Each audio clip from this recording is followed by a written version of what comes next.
एक गांव में सूरज नाम का एक कुम्हार रहता था।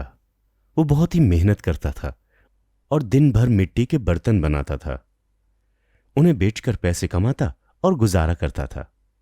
लेकिन उसके अंदर एक बुरी आदत थी कि कमाए हुए पैसों से वो शराब पिया करता था। एक दिन उसकी अच्छी कमाई हुई तो उसने विचार किया कि वो रात को शराब पीने जाएगा। वो रात को शराब पीने गया और शराब पीकर जब वो वापस लौट रहा था तो नशे की हालत में वो सड़क पर गिर गया। सड़क पर एक कांच का टुकड़ा था जो उसके सर पर लग गया।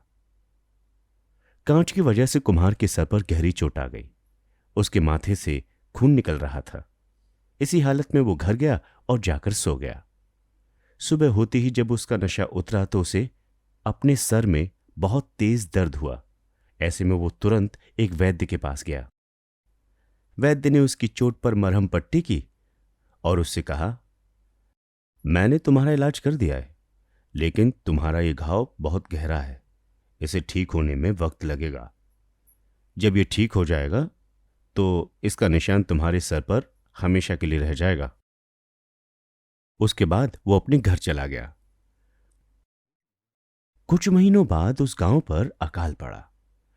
अकाल की वजह से गांव से लोग दूसरी जगह पलायन करने लगे। सूरज भी उस जगह को छोड़कर दूसरी जगह चला गया।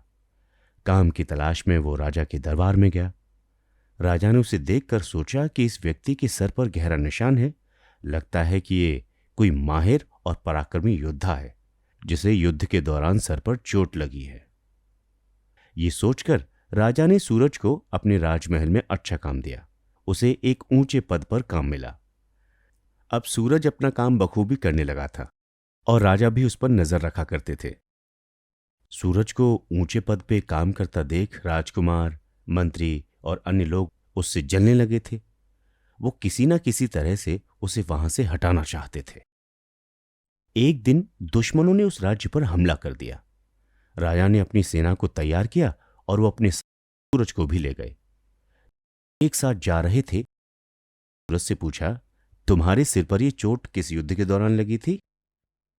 ये सुनकर सूरज ने सोचा कि राजा उस पर भरोसा करते हैं और वो उन्हें सब कुछ सच बताना चाहता था। ये सोचकर सूरज ने राजा को बताया कि वो कोई योद्धा नहीं है बल्कि एक कुम्हार है। उसने अपने सिर पर लगी चोट की भी पूरी जानकारी राजा को बताई।